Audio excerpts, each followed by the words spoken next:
If you have a Bible and you find it helpful, please turn it to Acts chapter 19. This is where we'll spend our time. Pardon me while I put on my night vision glasses so that I can see the text up here. It's pretty dark. When true conversion comes to somebody, I think it's right. When somebody really comes to Jesus and says, Jesus, you come and live in me, and the Spirit of God comes in and that person is born again, it seems to me only right to expect, and I think we should expect, that certain things should happen to that person. That person, when the Spirit of God infills, there will be things in the person, part of who they are, that have to go away. They have to. And if we don't see that, we in the Baptist tradition, and I think it's unfortunate, it's part of who we are very much want to emphasize conversion. We just want somebody to come to the front and say, I want to be a Christian, and pray a prayer and go back to their seat, and that's the end of it. And there's no expectation that we should see something. Yes. You know what? The battery has died. So, yeah, thank you for alerting me to that fact. There is a time limit with the batteries, unfortunately. And I'm sure that when this sermon comes up on YouTube, everybody's going to enjoy listening to me pause and take advantage of the pause to change the batteries out. I'm admiring your ability to talk and think at the same time. Well, yeah, I don't know that I would see it as an advantage in some instances. How's that? It's working now, isn't it? Oh, I turned it off. No, I didn't. Okay, I don't know what's... Let's see what's going on now. Maybe I put them in backwards. I did. Yeah, they won't work backwards. You're right. That's why he's our IT guy. Yeah, that's right. That's why Winston is IT, because he knows that batteries in backwards don't work. Okay, we'll try it one more time. If I don't get a blue light, I'm in trouble. Now I bet something's going on. Got to be. It's on now, isn't it? Okay, sorry about that. Sorry. But we expect, I think, and we should, that when a person becomes born again, there's parts of who they are. There are parts of who they are that should just go away. And the reason for that is, Paul says it well. He says, what concord has Belial with Jesus? None. There is no concord between the two things. So there are parts of who we are that have to be pushed out by the infilling of the Spirit. I'd like to take a look at this text today and see what happens here with regard to that ideation. In chapter 19, I'll begin reading in verse 23. About that time there rose a great disturbance about the way, that is, the way of Jesus.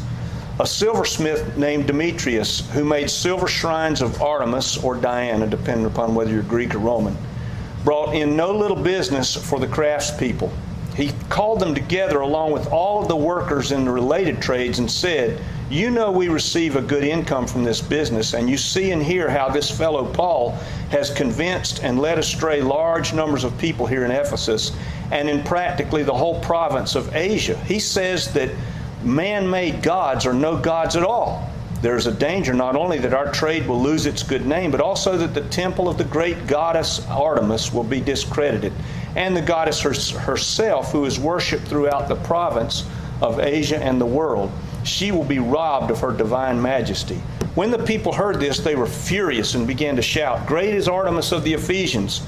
Soon the whole city was in an uproar, and the people seized Gaius and Aristarchus, Paul's traveling companions from Macedonia, and rushed as one person into the theater. Paul wanted to appear before the crowd, but the disciples would not allow it. Even some of the officials of the province, friends of Paul, sent a message to him begging him not to venture into the theater. The assembly was in such confusion that some were shouting one thing, some another, and most of the people had no idea why they were even gathered there. The Jews pushed Alexander to the front, and some of the crowd shouted instructions to him. He motioned for silence in order to make a defense for the people, but when they realized he was Jewish, They all shouted in unison for 2 hours, "Great is Artemis of the Ephesians." The city clerk quieted the crowd and said, "People of Ephesus, doesn't all the world know that the city of Ephesus is the guardian of the temple of the great Artemis and of her image which fell from heaven? Therefore, since these facts are undeniable, you ought to be quiet and not do anything rash. You've brought these men here, though they are neither robbers of temples nor blasphemers of our goddess. If then Demetrius and his fellow craftspeople have a grievance against anybody, the courts are open, and there are proconsuls. And if they want to press charges, they can. If there's anything further you want to bring up, it must be settled in the illegal assembly. As it is, we are in danger of being charged with rioting because of today's events. In that case, we would not be able to account for this commotion, since there is no reason for it." And after the official had said this, he dismissed the assembly. So what's happening here in Ephesus is just how I started today. The expulsion process. When the Spirit of God comes in, things go away in you and me. They leave us and they're pushed out. God is not going to live in a person in comfort with some of the things that we have within us. I know that I've talked with people before and they say, "Well, Rip, what about this or that the person is doing?" And they just seem to continue doing it, even though they say they've become born again. They're not doing it in comfort. If the Spirit of God lives in them, they're not doing it comfortably. There's a battle going on. And sometimes people battle for a long time before they're finally purged of whatever it is. There were 300,000 people in Ephesus, so when it says the whole city, it's just hyperbole. There are not 300,000 people here at this gathering. There's a large number, but it's not that big. And the craftspeople have assembled because their business has been threatened. That's all that's going on here. You remember Paul, he comes to this point in his history and he's contemplating going to Spain and going to all these wonderful places. He's kind of having a break here in Ephesus. He just came from Athens where things went poorly. He goes to Corinth where things go well. He comes to Ephesus and things are kind of doing well here too. And so he's got a break. He can kind of start to dream. But it didn't last. There's a riot. And all of the people, the craftspeople in Ephesus, are here. And they're gathered and they're upset. Now, the worship of Diana or Artemis, depending upon, again, whether you're Greek or Roman, is a big business. It's a huge business, kind of like televangelism in our country. Kind of the same thing. It's a huge business, kind of like the Christian bookstores. I don't want to make fun of anything, but my gosh, I mean, if you want a sticker for your bumper or a cross around your neck or something else to put in your house or a placard or a picture, they're available. Well, here in Ephesus, the craftspeople are making all kinds of icons to do with Artemis. And it's a big business. There was this big road that went right down the middle of Ephesus. It was 100 feet wide. It went all the way from one end of town to the theater that was at the end of the road. The temple of Artemis was there, one of the 7 wonders of the world. And all up and down this 100-foot wide street were shops. And in the shops, the craftspeople who were making these silver icons were selling their wares. It was like, if you've ever gone up I-95 between here and the Baltimore-Washington corridor, when you get up to, I forget which state it is, but there's the gigantic south of the border place up there, the big roadside stop where you can go and get Tommy Hawks and peanut brittle and pecan logs, and you can stay in their hotel and you can buy all kinds of little souvenirs that say you've been south of the border. That's what's happening at Ephesus. It's a huge business for them. And these silversmiths are looking at Paul, and all of a sudden something has happened in the city. People aren't buying like they used to. As a matter of fact, people are getting rid of their icons. What's going on? There was a meteorite in the middle of the temple. You see that thing where it says that they know that this particular article has come from Zeus? There was a meteorite that fell. And people immediately assumed at this time in history, a thunderbolt from Zeus has come down, and here's the rock steaming on the ground, and they carved it into the shape of Artemis. So that's what's in the center of the temple. They believed, or they say they do, that Zeus had actually visited them via this meteorite. If you go over to Mecca, there is the Kaaba. there's the Kaaba. You know what that is, right? The Muslim, that square box-shaped shrine where the Muslims have a meteorite in there. And it's a pagan meteorite from time before Islam that they kept, and somehow it's incorporated into their worship now. Anyway, the silversmiths react to what's going on. Now I want to say the reaction is a complete lie. These silversmiths, I promise you, they don't give a hoot about Diana or Artemis. What they care about is their pocketbook. And their pocketbook is being threatened. They don't care. And the reason that they went at it the way they did, they said, well, Diana, our great Diana, is being dishonored here. Why did they go that way? They went that way for the same reason that some of our politicians will talk about children when they get on a stump. They know that our hearts get tugged when we hear about children. Well, if you're in Ephesus and you've got the Parthenon there and the gigantic temple to Artemis, and your income is set there, and everybody knows who Artemis is, and they know about all the things that go on in the temple, and they don't want any of that threatened, all you got to do is say, ooh, Artemis is offended. Well, everybody's heart gets tugged because subconsciously everybody knows there's a lot at stake here. But it's a lie. And the silversmiths know it's a lie. Why do they know it's a lie? Because they're the ones making the little icons. I mean, you can't sit there with a chisel and a hammer and carve out this little shape or melt the silver down and form it into some shape and believe that there's anything there but a hunk of silver, right? Isaiah says it well. One of my favorite passages in Isaiah is chapter 44. And in 44, I'm just going to read a portion of it here. Those who fashion engraved images, all of them are a vanity.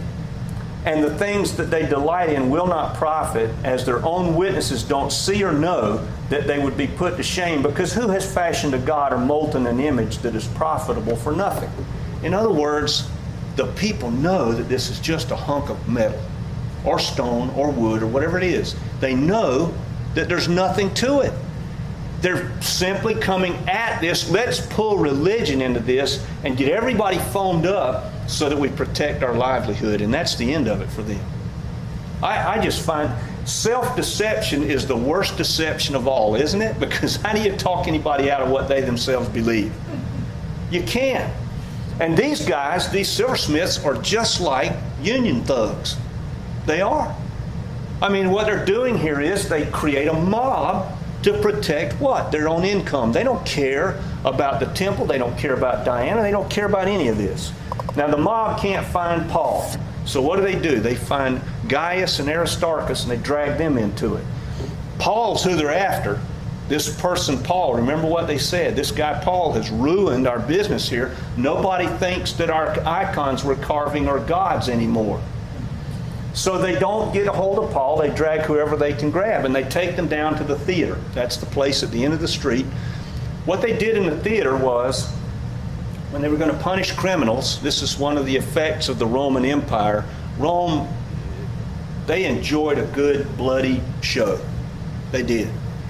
They would take a criminal down to the theater, put him in the middle of it, and then they would turn hungry animals out onto the person and watch the person fight a dozen wild dogs or a dozen lions or whatever they had in there available that was a carnivore, and they would turn them out, and that's how they punished criminals. So they're in the theater, and they've got Aristarchus, and they've got Gaius, and they got a mob. So they don't really need the animals now. And can you imagine, just picture yourself, I don't know how much of the news you watch, but you see some of these films where you see these people running up to windows with baseball bats and turning cars over and lighting fires. Imagine you're a person there with, maybe you got some small children in tow, and you don't know who they're after. They've got Gaius and Aristarchus, and here's a mob, and they're all shouting. And like the text says, some of the people gathered didn't even know why they were there. Have you ever watched some of these interviews on the news? They go up to some young person, and they say, what exactly are you protesting? They don't have a clue. They're just there. And if you get a mob stirred this way, anything can happen. They could have killed these people in a drop of a hat. Nobody would have bothered about it. It looks kind of familiar to me, really. It says something about human nature. And it also says something about idolatry. It's irrational. It is completely irrational. Isaiah makes fun of people when he says a guy takes a log and carves it into an image. Saws the log in half, takes the log, of half of it he makes an image, and he bows down and prays to it. The other half he cooks his meal over the fire that he builds using the same log. Isaiah is being sarcastic, saying, what in the world are you doing? That's completely irrational to worship a hunk of wood or a hunk of stone or a hunk of metal. And think of it this way. How do you know that the silversmiths are lying? That they don't care about Diana? How do you know that? Because if Diana's a god, she can take care of herself. She doesn't need them. She doesn't need a mob. She doesn't need anybody to defend. Think about Christianity. Here we are, and we've made mistakes, but you won't go back to Jesus and find one word that Jesus ever spoke that said we should take up arms to defend the fact of Jesus coming on and dying on the cross. Not one word is there in the New Testament that says we should take up arms to defend the gospel in that sense. If Diana's a god, why? Because look, if somebody comes up to you or me and they get really loud and obstinate and difficult and maybe a little dangerous in our presence over the fact that we're Christians, do we feel like we've got to go to bat for God? Really? I mean, one day, if we believe what we believe, that person will stand before God with what they've been and done, just like you and me. So I figure, hey, God can take care of himself. Well, if Diana's a god, why do you need to do all this? So they know in the back, that's what happens in idolatry.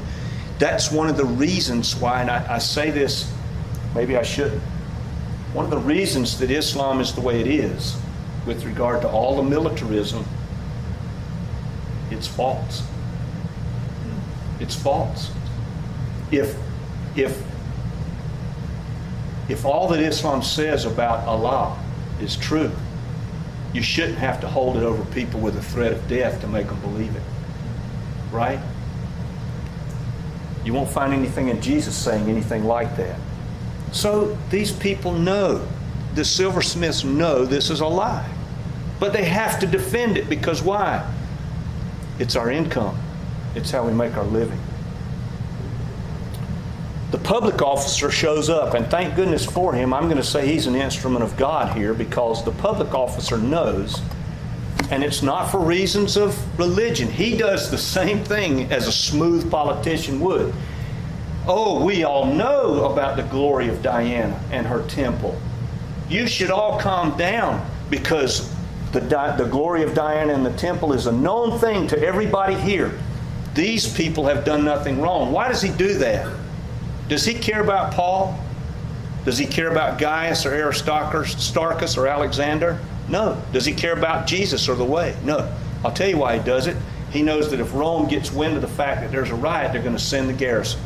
Ephesus is a free city in the Roman Empire. They can pretty much govern themselves, and Rome does not interfere as long as they pay their taxes. He knows that if Rome gets wind of the fact that they have killed these people or done damage or had this riot, that Rome will send the garrisons and Ephesus will lose its status as a free city.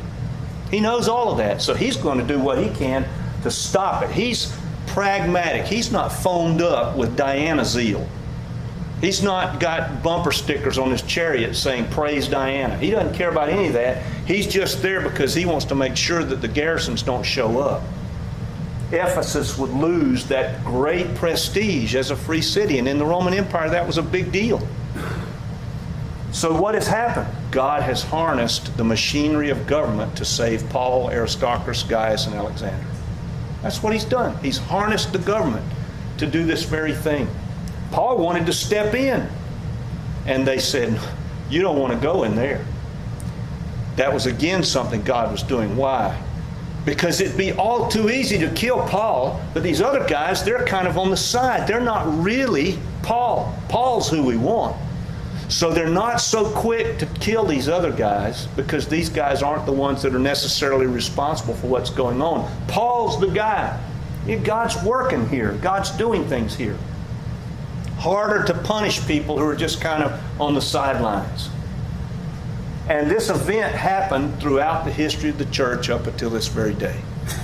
It happens today. When Catherine and William Booth, who started the Salvation Army, they started it in East London. And what they would do is Catherine didn't do this, but William did, and he would take some of his friends, some of the converts he had from the East London docks. East London was like places in Michigan right now, in Detroit, where the police won't go. They won't go there because the Muslims have overrun that part of the city, and there's no way that you can enforce law in that part of the city. You have to kind of leave it alone. And if you go there, the police will tell you you're going there at your own risk. Well, East London was just like that. The docks were like that. People came in, seafarers came in, and the docks had a thriving business in prostitution and liquor. Thriving businesses. William Booth went down there and started preaching the gospel because he thought, these are the most lost people I can think of. I'll go preach to them. And pretty soon, people started becoming Christians out of the East London docks. Guess what happens to the prostitution and liquor business when people start becoming Christians?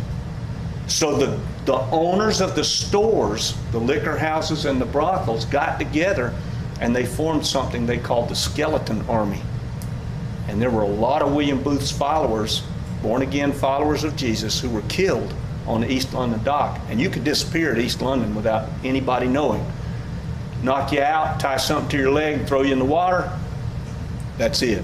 You've disappeared as far as they're concerned. It was still happening. But I want to go back to the first image that we started with. When a person becomes born again, things that are in us or in anybody get pushed out because they're not useful to God at all. Donald Gray Barnhouse has an illustration of this, and I love this illustration, so I'll share it with you. He shared it with me, even though he's long since dead. But his illustration goes this way. He said, I was walking in a town in New England, and he said, I came upon this tree that was just covered with brown leaves, but it was April. It was April. And he said, all of a sudden, a wind came while I was standing there, and he said, I looked at the tree and I thought, this doesn't look right. It's April. Why is this tree covered up with dead leaves?